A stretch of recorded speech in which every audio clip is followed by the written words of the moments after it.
Hello, everyone. My name is Luba Vangelova, and I am the founder of The Hub, which runs part-time micro academies for teens and tweens online. And I am joined today by Lainie and Miró. Miró is in particular a very special guest today because he was one of the first co-facilitators of the Hub's Micro Academy, and he continues to be involved with us to lead occasional short form things and sub um, and so on. So I will hand it over to you to introduce yourselves briefly, and then we'll get to our topic at hand, which today is how parents can form a partnership relationship with their teens, not just parents, but also caring adults in general. Yeah, so I'm Miro, like Luba stated, pretty involved with the Hub since the beginning, and just an amazing experience all around. So I'm really happy to be here and talking to you guys.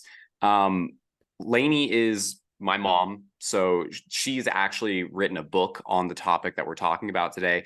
But I'm kind of here as proof that she knows what she's talking about, right? So so you can maybe see our relationship at play here. But yeah, she'll take it away, and she's going to be talking about all this amazing research that she's done, and I'm really looking forward to the conversation. Yeah, thank you for that, honey. So hi everybody. I'm Lainie. I am, as Miró said, his mom. Miró and I also, we have a very unique story. So, our life has been outside of the convention for the most part. And through that journey, and we can talk about that a little bit in detail if you're interested. But through that journey, we really discovered and defined what living in partnership looks like for us. And one of the inspirations behind stepping into partnership parenting or a partnership-based relationship comes from my identification as an anarchist, which means, in essence, I've always lived my life where I did not give consent to systems or authority over me unless it was in alignment with my core values and things of that nature. But I did not want to enter into a parenting relationship that was based on an authoritarian paradigm, since I chose not to honor that in my own personal life. It was really important to figure out how to parent and how to approach a based relationship that was collaborative and non-authoritarian. All right. And so just to start off, and you've written a book, if you can just hold that up so people know what we'll be referencing if they want more details on any of what you'll be talking about. And yes, so let's start off with kind of unpacking some of what you just said, and that is a non-hierarchical or non-authoritarian relationship between a parent and child. So how do you reconcile that in your own mind with the fact that, a parent has more worldly experience, has more, skills, more knowledge, and so on? How can they be in a partnership or non-hierarchical relationship when there is that imbalance in certain things? Well, I've been asked this question quite a lot, actually, and it's a very common question.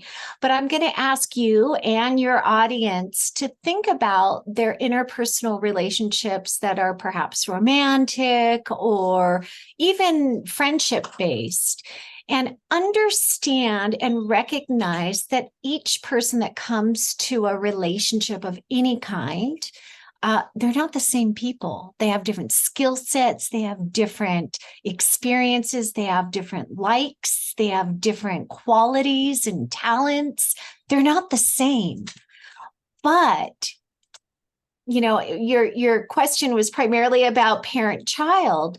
Okay, so I'm in a relationship with a human being that has less experience than me.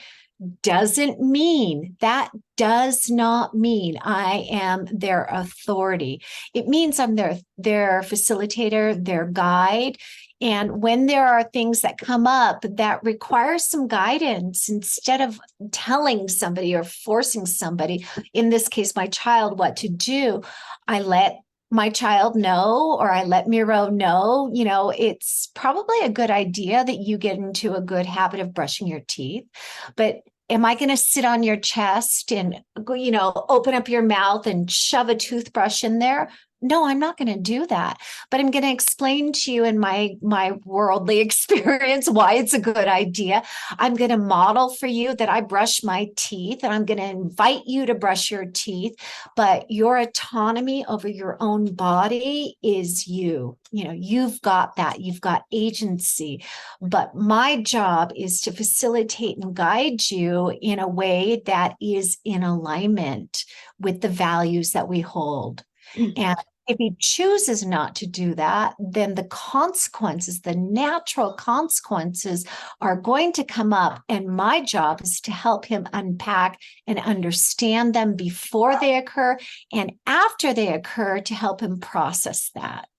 Mm-hmm. So I guess where some of that may be kind of in a gray area is if the consequences are not immediate and are only years in the future.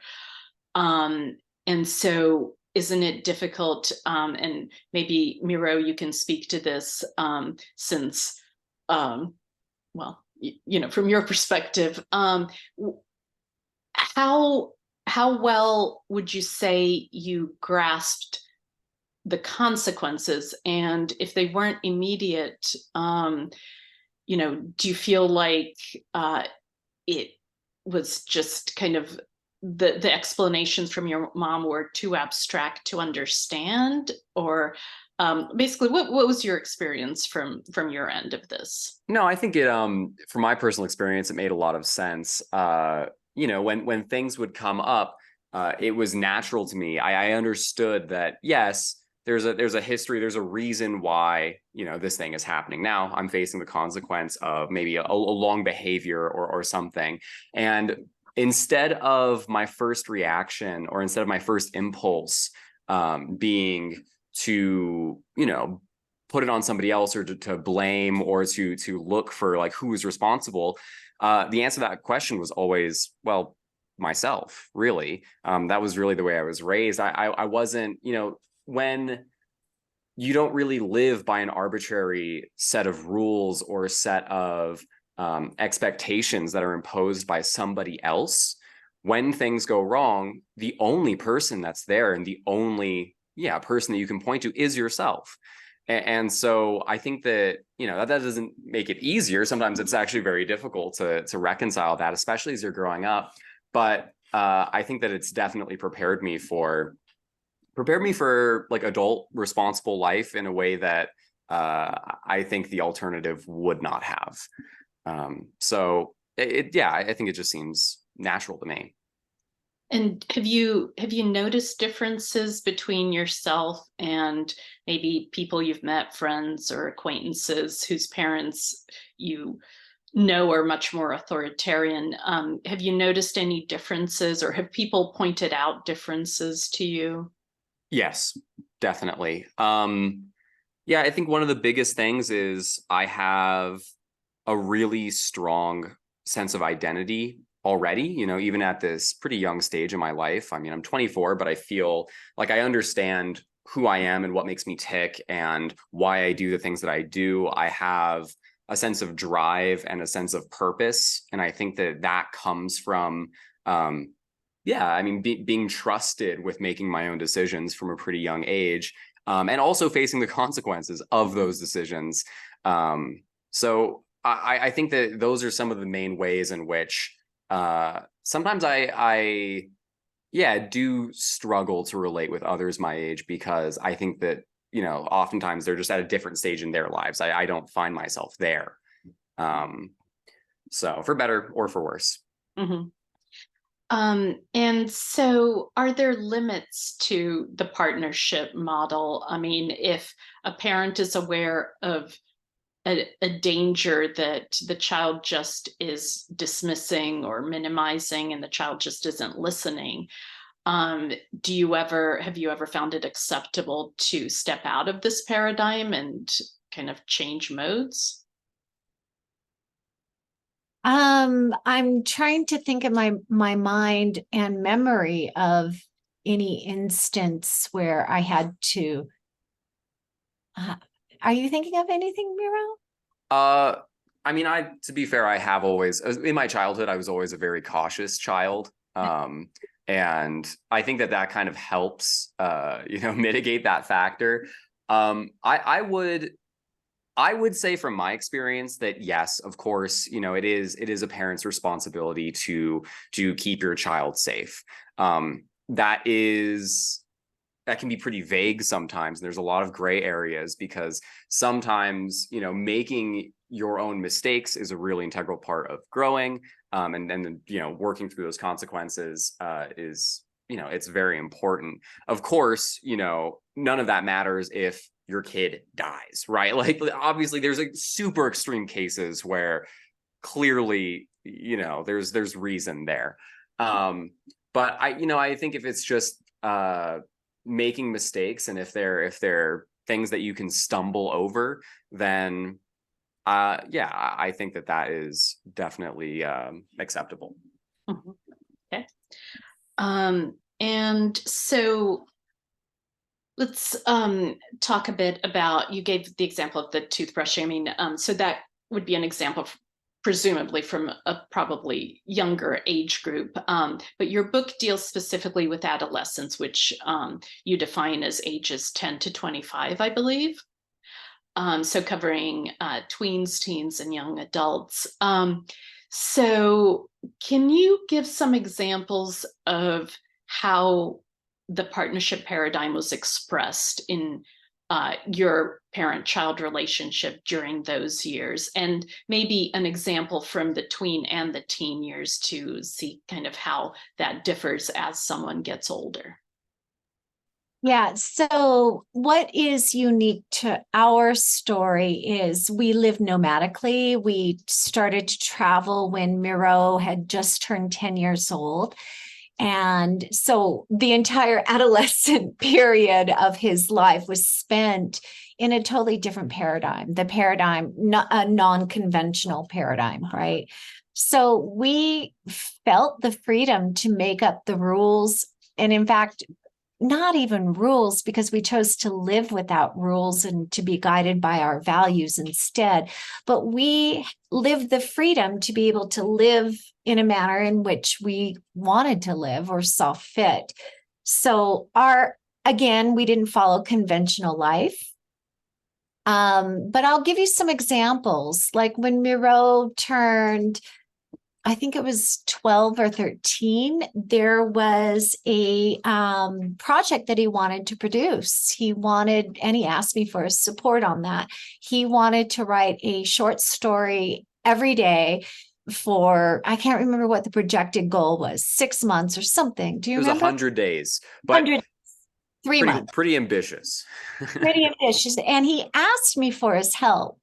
And he said, Mom, I just need for you to remind me every day to write, and I need for you to check in on me. And what he was asking me for was to stand up, to be a person that he could be accountable to, right? Because using accountability is one of the ways that we can manage to produce things, get things done. And I use accountability groups and partners and so forth in my adult life. And I thought it was a pretty ambitious project. And I said, of course, I'll be your accountability partner, but you have to tell me if you change your mind, and you have to tell me if my reminding you and checking in is starting to sound like I'm nagging you, because I don't want to be in that position. So we have to have that communication. And I can't remember how many stories he wrote, but it was considerably less than what the goal was. Maybe he managed to do 1 month. And then he said to me, Mom, I'm done. And so, the partnership the trust, the acknowledgement that he was a sovereign human being that was guiding his own projects. And when he no longer wanted to do the project, he had the ability to quit. And there was no consequences from my side other than the consequence that he experienced when he didn't achieve the project that he wanted to achieve. But I never said to him, you can't quit, keep it going, keep it going. You committed to this, do it now. I never said that. And there was another circumstance where the same thing came up. He wanted to learn juggling. So we bought juggling pins and I got him a juggling instructor and he did it until he was done. And I had to sit with myself and process what it meant to have the power to quit something, which is what every adult has. Let's be fair, right? Most children are not granted the opportunity to quit when they're done with something or when they're no longer interested. Or when it gets too hard, because let's face it, when things get really hard, we believe that the way, most common, adults in conventional culture believe that the way to develop grit is to push through it. But you know what? It may be one person's way of discovering grit or developing resilience and so forth, but it also may shut down people's passions and empowerment. And what we were cultivating was Miró's internal ability to self-direct his own learning. And that means being able to say, yes, I'm interested in this, or no, I'm no longer interested in this. And so the intrinsic motivation that he cultivated is more important than him using those juggling pins that we purchased. And for me, it was an opportunity to unpack what quitting meant and what ideas I had around that, because the problem with quitting was in my mind, not his. And that gave me an opportunity to learn more about myself and my programming. And I remember Dr. Peter Gray, the developmental psychologist in Massachusetts, one of his blog posts in Psychology Today was actually called something like the most fundamental right is the power to quit, or the right to quit, that it's that fundamental. So yes, I know that's a topic that comes up in many parent-child conversations. And so now you call your book being seen, heard, and understood, right? Or seen, heard, and understood. Can you explain why you chose that as the title? Why did you pick those three things to emphasize? Sure. Yeah. The book is a combination of psychology, neurobiology, dispelling teen myths or common cultural myths. It also is a collection of my personal stories and my personal journey into parenting and my own being raised, right? My own experiences.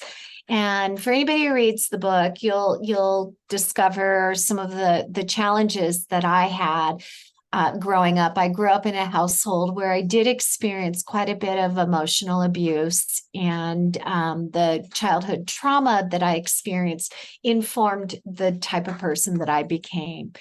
And that understanding and unpacking all of those stories helped me to face, looking at my own adolescence. And during that period, I felt completely dismissed, totally invisible. I was never seen, I was never heard, and I certainly was not understood by anybody in my family or another adult. And that was the thing that I wanted the most. And so Seen, Heard, and Understood, Parenting and Partnering with Teens for Greater Mental Health, which is the full title of the book, really describes the mission that I'm on. I never want a child to be raised or to grow up feeling like they were invisible or dismissed. And part of that is understanding the developmental stages from a psychological or neurobiological, even a chemical, hormonal perspective. If we have a clear understanding, we've demystified why teens sometimes are perceived as being dismissive or being rude or being impulsive. If we can understand that there is a biological purpose to that. And in fact, speaking of Dr. Peter Gray, when I read his book the first time, when I discovered that the evolutionary psychology perspective of the adolescent stage is simply to change the world. How simple could that be? The idealism of teens, the biological and psychological developmental stage means they're designed to move mountains. They are designed to be seen in a way that really is not commonly done. All of the great movements in art, in history, in politics come from those in their adolescence. And that's what this stage is designed to do. And our culture does not celebrate this stage. Our culture wants to shut down teens. And even from a biological perspective, you're going against nature here. So if through Dr. Peter Gray's work and through the work that I'm doing and many other people, Dr. Miró Siegel is another great one that I totally recommend. Great author, great books. It'll help you to demystify this stage, which many adults just dismiss. Yeah. And so it's interesting, you just said adults dismiss it, but yet one of the myths you mention about, or one of the things you unpack about teens is teens being dismissive. So little irony there. So I think it's fair to say that most adults have trouble remembering what it was like, what it felt like to be a tween or a teen. And so given that the word understood is in your book title, I mean, how does a parent understand their teen if it feels like so foreign to them now, what their teen is going through and experiencing? How can they understand their teen or their teen? I mean, it's kind of using the possessive there, but the teens in which they come in contact. Yeah, of course.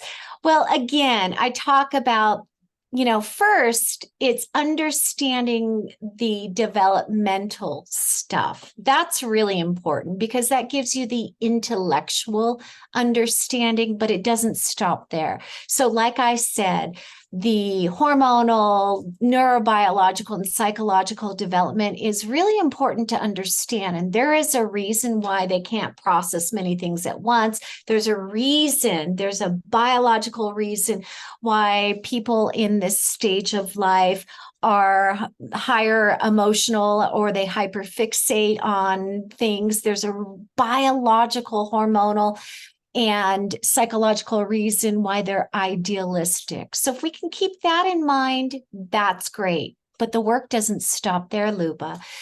The work is really about the places where we get triggered as parents and adults when our teens are going through these things. Because number one, either we weren't honored or heard or seen or understood. And the fact that they're behaving in a way that reminds us, maybe not consciously, maybe in our subconscious memory, those things get triggered inside of us. And if we have an unhealed wound in our own childhood as an adult, those things will be activated. And if we as adults have never done any internal work, we may be so unaware that this is our healing. This is pointing to our adult healing, not our child's behavior. And this is where we need to reframe this entire relationship, right? Because our children are our teachers. And they're going to show us the spaces inside of us where we need to still heal. And Miró's really good at that. Nobody will push your buttons in the way that your kids will. So I true. think every parent can relate to that. So can we maybe just drill down into an example? So, because I know the dismissive thing, I mean, like the eye roll emoji is like, what is probably one of the first things, when you say teenager to a parent, they like, it's the eye roll, the dismissive, whatever. And so were you personally ever triggered by this kind of behavior? And if so, how does one respond to it? You're all both laughing, so I can tell the answer already, but how does a parent, what are the different ways a parent can respond to that? Because I mean, I think a lot of parents have a knee-jerk reaction. And I think you talk in your book about the difference between a response and a reaction. So can you kind of drill down and give, like, let's say a specific, but it can be hypothetical example or a real example, and two different ways that it can be reacted to or responded to. Sure. And I'll let Miró share from his experience, but there are really two responses. There are two ways that people can respond to this. One is consciously and one is unconsciously, or one is a reaction and the other is a response. And it takes work to get to the conscious or the response. And the response is a conscious response. And I can say with full confidence, I fail half the time. I'm quite aware of my trigger points, but I can also say that I've made tremendous progress, meaning I'm not unconscious most of the time. But we have programming, and the more that we understand about our own patterns of thinking, those foundational beliefs that were programmed from our own childhood, and make sense of them, integrate them, talk about the traumas and the beliefs that came from that, and the emotions that are tied to that, the more that we as adults can understand and unpack those things, the more we can step into the conscious response versus the reaction, which is usually a triggered response. I'm sure, Miró, you can give examples of both of my reactions, responses. Go ahead. I suppose I could tell a story about well, I mean, I don't want to keep it, I'll keep it short. I don't want to go on too long about this, but I could tell a story where basically what ended up happening was you enrolled me in a school without my consent. I fought back like tooth and nail, but you insisted and you insisted, and I was really unhappy about it. And I remember there was one crucial moment when we met with the dean or the principal of this school to finalize the enrollment. And I remember, we walked into her office and, she gestured for us to take a seat. And so I stepped forward and I went to grab the chair, and I was motioning to my mom that I was pulling the chair out for her, right? And so she walks around the chair and she goes to sit down. And as she goes to sit down, I pulled the chair out from under her. And she fell flat on her butt in front of this principal. And I remember, that was one of the moments where that was, and certainly not unjustifiable, but like that was a moment where that was very indicative of a reaction and not a response, right? You know, Oh, the very thing that much. happened after. You know, I'm sure, and there are other examples that are more thoughtful. You know, it's funny because it's hard to call into memory the more thoughtful responses because they're just conversations and you move past them. But the reactions, those are the things that blow up, and those are the things that like really stick with you, right? In your childhood, at least. So I'd have to do a little bit of thinking on an example of, you know, very thoughtful response, but That's really No, I was just, to be fair, this was in Nicaragua. So yes, I this was was our 10, travel I experience. think. Yeah. I was 10 at the time. So that's interesting, Miró, that you mentioned about how the thoughtful responses kind of fade into the background, but that doesn't mean they're not important just because they're not the moments that like you can easily retrieve from your memory. So I guess, can you speak a little bit about the lasting impact that it has, or the kind of collective impact that responses versus reactions have had from your perspective?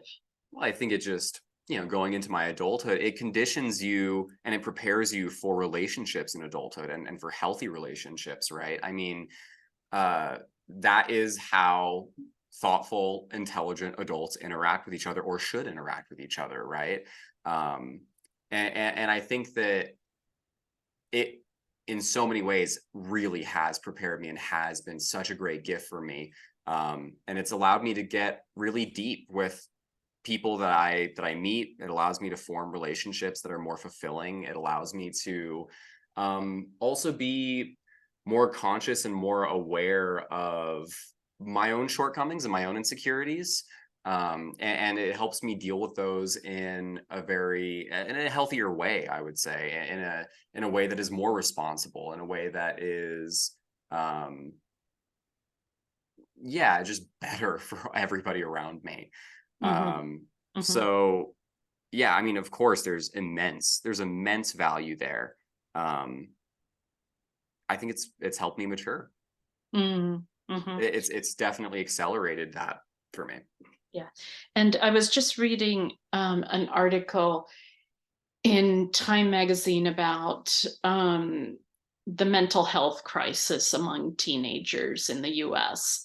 And I mean, I'm hearing about these things, of course, from all directions. I mean, one person who moved from Europe to the US a few years ago I was talking to him about something a few weeks ago, and he was saying how he keeps noticing over and over how emotionally fragile young people are, including like in their 20s, like when he'll go into a shop and be dealing with a young, store assistant, and something unexpected, some challenge will come up and they'll just burst into tears, and, just things like that. He's like, oh my gosh.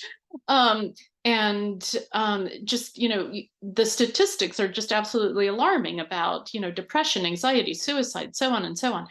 And so, and people are talking about, how to respond to that. But what you're, I think, getting at, and why mental health is on the cover of your book, is doing the things to prevent that from happening, rather than, waiting, trying to figure out what to do once crises emerge, and once these kind of unresilient, fragile, behaviors emerge, how to actually kind of fortify people and in a way inoculate them from this kind of influence, right? Just before you answer, Mom, I have two just quick thoughts about that. The first is that I think, at least speaking from an American perspective, or at least a Western perspective, I think that we really don't put a lot of value on preventative measures, and instead we are a lot more prone to respond to something after the fact, or after it's already become a problem.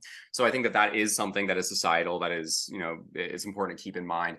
And the other is that doesn't exist in a vacuum, right? We are able to see that, and we're able to see, the barista that can't handle the situation, and doesn't have the resilience or doesn't have the wherewithal to, to move through it.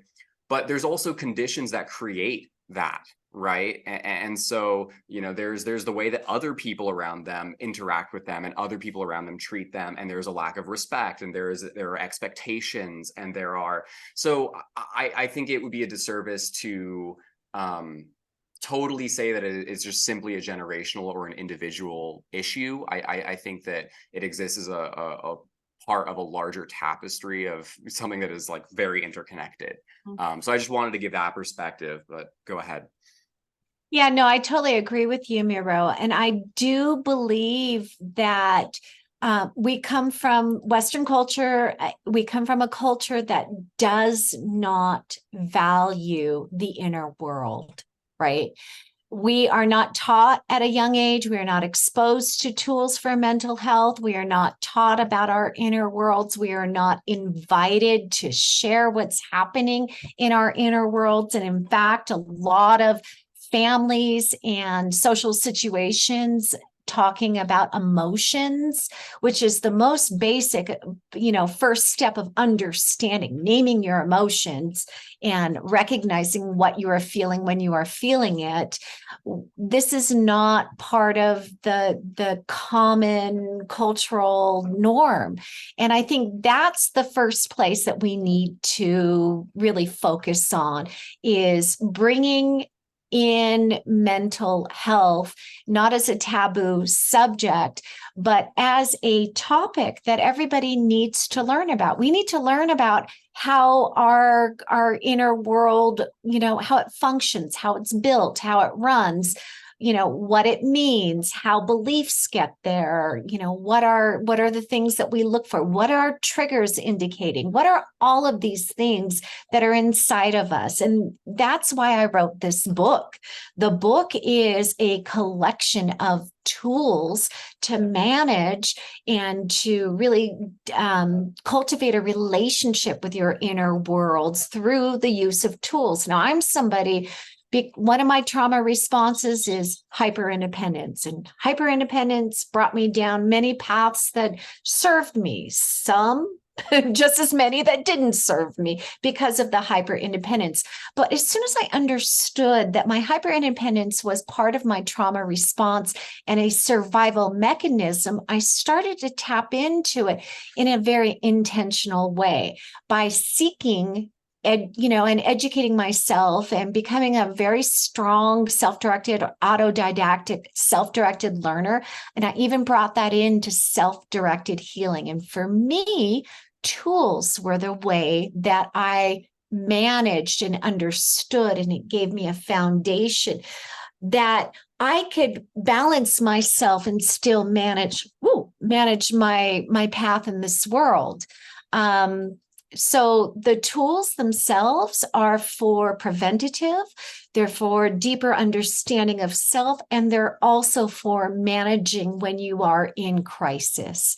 And I find that tools are for everybody, and some tools work better than others for some people and worse, not everything is for everybody, but the exposure to many of these tools in creating the inner worlds as a safe space instead of a taboo topic in culture is so important. And can you just really briefly name 3 tools, and people can then reference your book if they want to dive into it more. But if you could just give an example of a few tools. Sure. So today I actually taught a class today of 10 teenagers, and today I was teaching them about the stages of trauma, and we brought that in to focus. We all talked about the trauma train is what I call it. And we brought it into focus in reference to the COVID experience, because we all shared this collective trauma. So understanding the stages of trauma and how the human processes trauma gives us the awareness that, yes, something happened. Yes, this is what I did. Oh my gosh, there's a name for it. I can follow the stages, and I could follow my own experience when I went back to the first stage up to the fifth, and, anywhere in between. And that gave them a greater understanding, and it dismantled the trauma is just this big thing that's outside of me that I can never understand and address. It allowed people to eat an elephant one bite at a time versus the whole elephant at once, which you'll never, that's a weird analogy, but I think it's really funny. So that's one tool. Another tool is I've got a tool for unpacking fear and dismantling its power, because once we take the fear and we actually put it out there, either on a piece of paper or, we're processing it with another person, it allows us to see all of the different spaces that we've created, the stories that we've created, because we've projected into the future a definite outcome. If we believe this fear, which we do, and I'll give you an example, a lot of parents believe that they're ruining their children's lives by approaching education from an alternative perspective. So there's the fear, and I've heard probably 30 or 40 parents say, I've ruined my child's life. I'm not sure this is the best choice. And my child's going to live in my basement until they're 40. That's a fear. And it's a common fear among parents who, educate their children alternatively. So from that fear, there is an outcome. So you heard the fear, and there was an outcome embedded in that fear. The outcome was my child will live in my basement until they're 40. And I challenge people that are working with fears to list out without shame all the other outcomes that they're sure is going to happen that they're not going to share with anybody, because they know intellectually it sounds ridiculous, but my child, of course, will end up in jail. They will be a drug addict. They will never be in a healthy relationship. Like, these are the thoughts that go through a person's mind when they're resonating in this thought of fear. And what we do is we put all of the evidence into what I call the gap.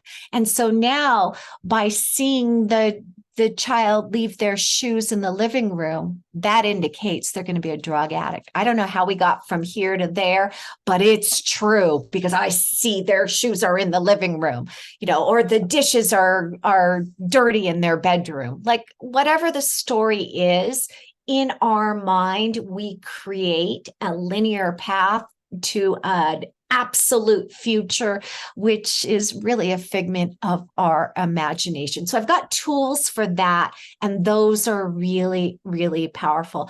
I also have another tool, because you asked for three. Go ahead. Let's because I want to be conscious of time. So I think that.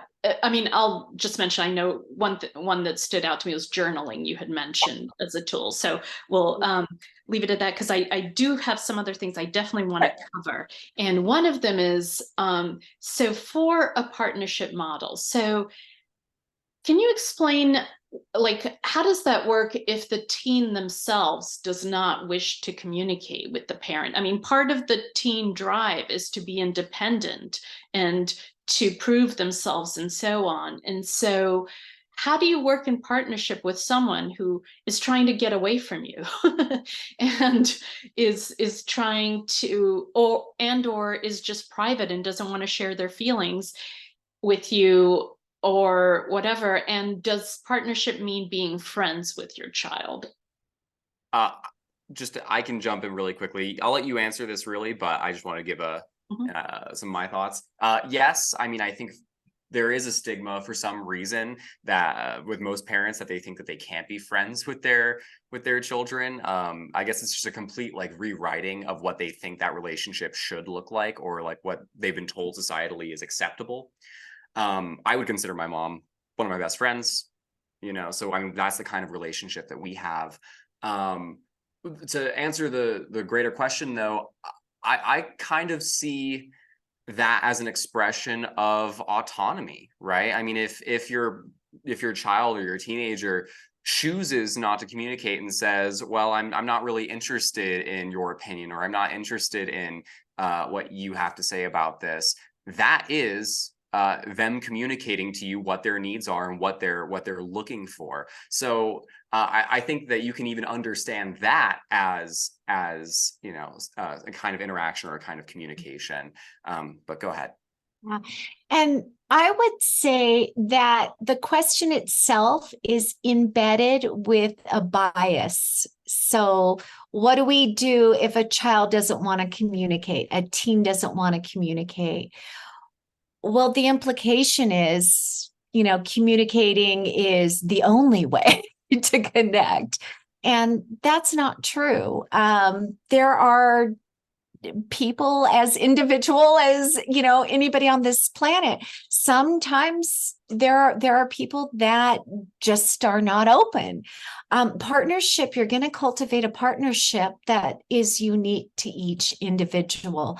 So, you know, if my need for communication is something and my teen is not fulfilling that, the question is, what happens? Well, do I get triggered? Do I demand that he changes his behavior for my convenience? And that's the problem that I have with a lot of these modern, really powerful parenting modalities. There is an expectation or an agenda of how each person in the household should act. And yes, it's usually for the convenience of the parent. So if the parent believes that the child needs to talk because I want to cultivate a family culture that looks like this, but if that's not in alignment with the uniqueness of that child, and the child, you know, just doesn't communicate in that way, this is where the parent needs to look at, number one, expectations. Number two, are they functioning because they have a hidden agenda of what they expect their relationship should look like? And number three, what is it you're not seeing? Because your child is expressing their needs, as Miró said. What is it that you're not seeing?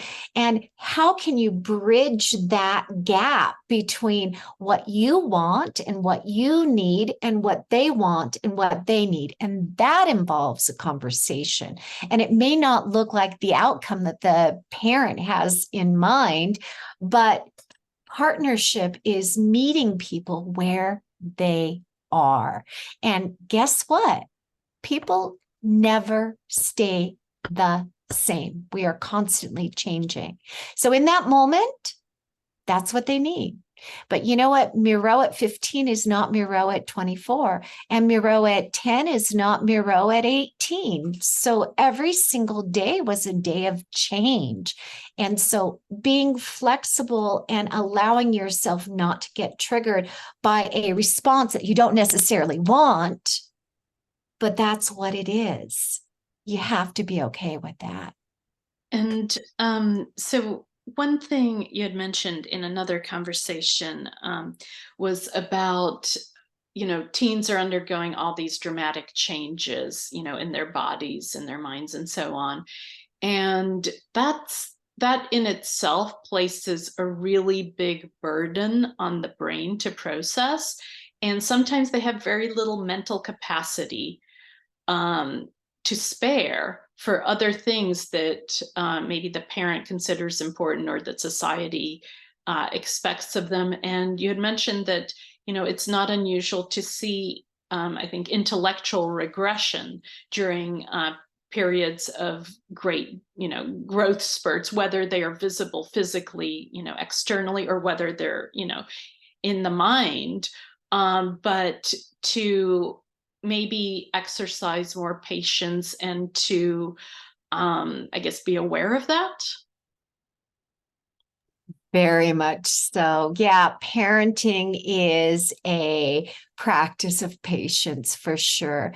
And also, again, the fact that you recognize that their brains are developing differently, that gives you, as the parent, space to exhale when they're having these growth spurts. I remember we were in Peru and Miró, he was up all night. His cycle was, sort of, he was staying up later.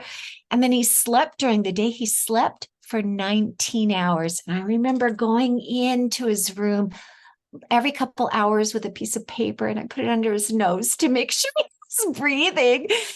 I was like, oh, his body is requiring this right now. I'm just going to check and make sure he's still alive, that there's not a problem here. But understanding that the not only is the brain remodeling, because it's pruning away a lot of synapses that they developed when they were generalists, and from 0 to 7, they're really like learning about the world and who they are in relation to the world. But from 7 to about 10 or 12, it's like everything is lighting them up. There's this, there's that, there's this. And when they get into their adolescence, the brain starts pruning away those things that they're no longer finding of interest. And that takes a lot of energy inside of a human body. So just recognizing that alone will help you become more compassionate with your adolescent. And I also want to say, the parent-child relationship is asymmetrical, right? We have this, even if you might hear somebody say, it's non-hierarchical, that doesn't mean that both parties shoulder the same amount of responsibility. Responsibility does not conflate or equate to authority, right? So yeah, it is, when your child is going into their teen years and they're going through all these changes and all of that. Yeah, it is going to be an asymmetrical relationship at times, and there are going to be I don't want to say burdens, but there's going to be things that as a parent you should understand, and you necessarily need to be the bigger person and have a patience for these processes. Because you are in different stages of your life. So you can't have the same level of expectations. And there is a flexibility there as well that I think is necessary. But I think oftentimes, when people hear non-hierarchical, they can sometimes trip over that and get confused and say that they're equals in the relationship. They are in some ways, and in others and in other responsibilities, that you're not. And that's just the necessary reality of it. So very important distinction. I'm glad you brought that up and really highlighted it. So the last two things I wanted to cover is so I guess when parents are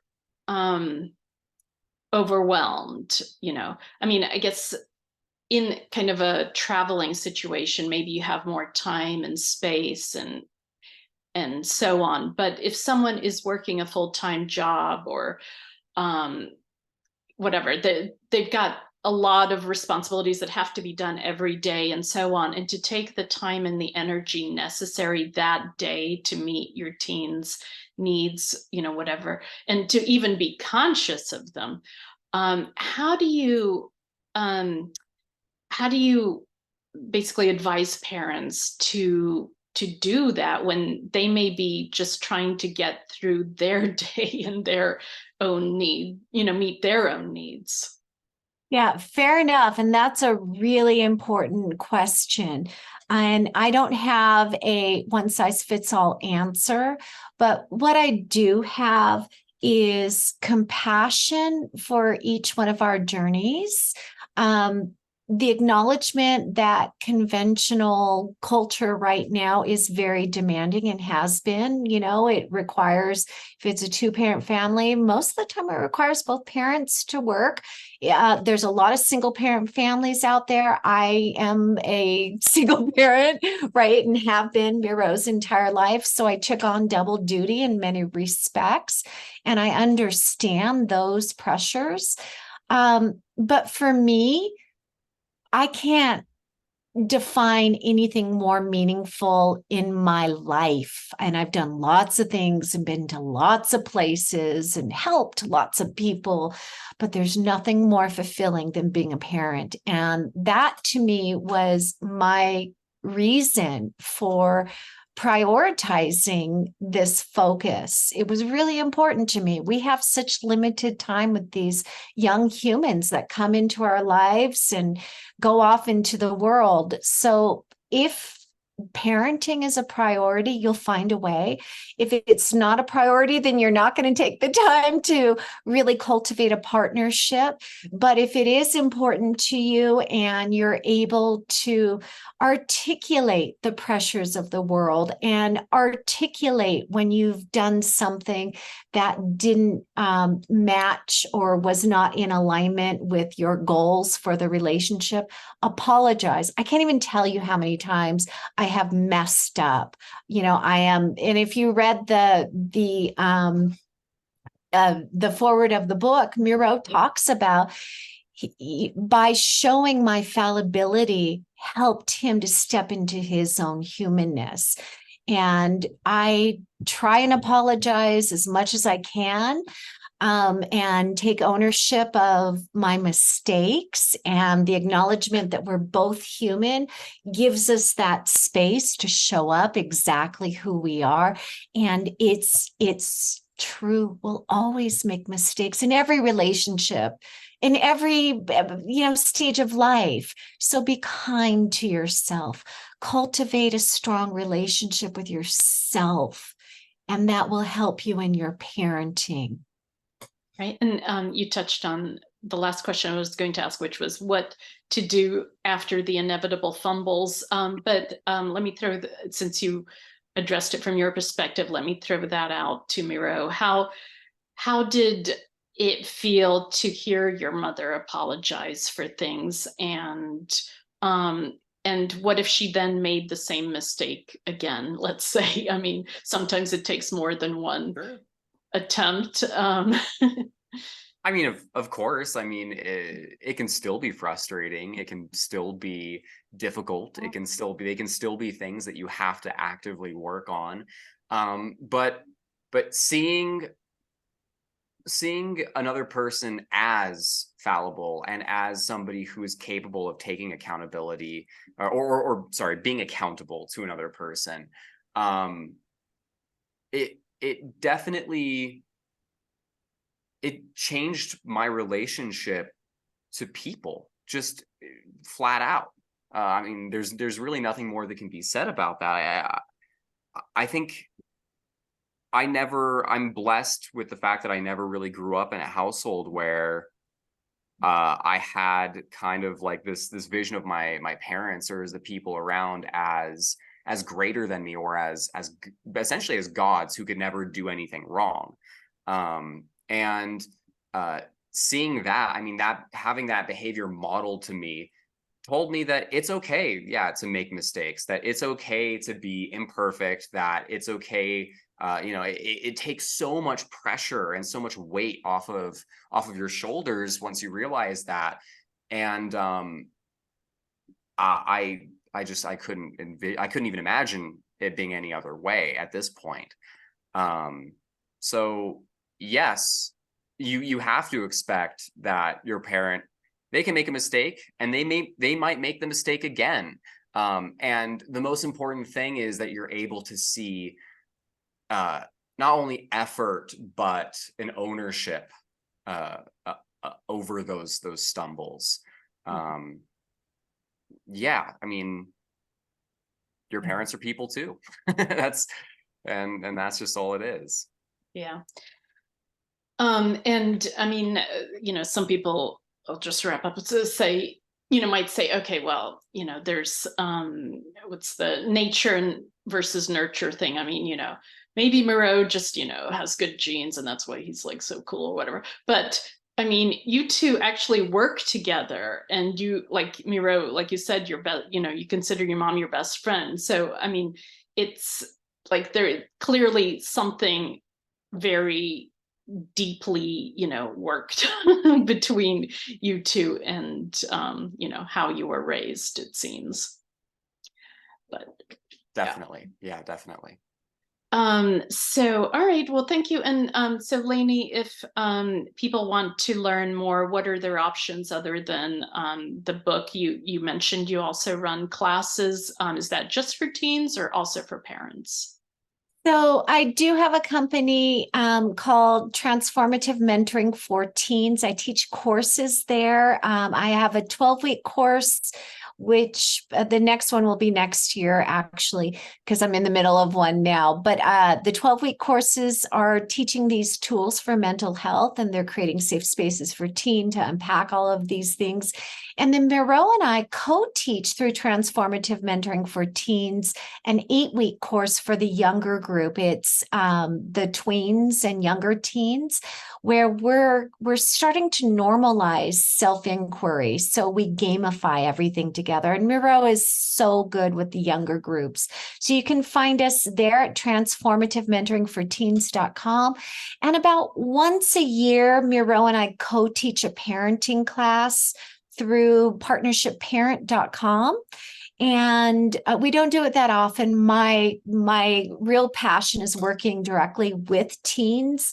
Parents are great, but you're not my passion. There's a lot of people out there that work with parents, but we do co-teach a parenting class, and it's very unique and special because it is taught by a mother and a son, and you can actually see the way that, partnership parenting actually can result. And sometimes it's really hard for parents when they're in the middle of the gook of parenting. I don't know if that's a good word, but you know what I mean, right? To actually see the light at the end of the tunnel. And so that's why these co-taught classes between us are really powerful.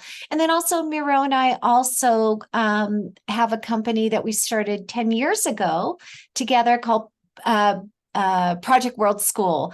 And we've taken hundreds of teens to different places in the world for these immersive learning experiences. So, All right. yeah, Great. lots of ways. All right. Thank you so much. My pleasure.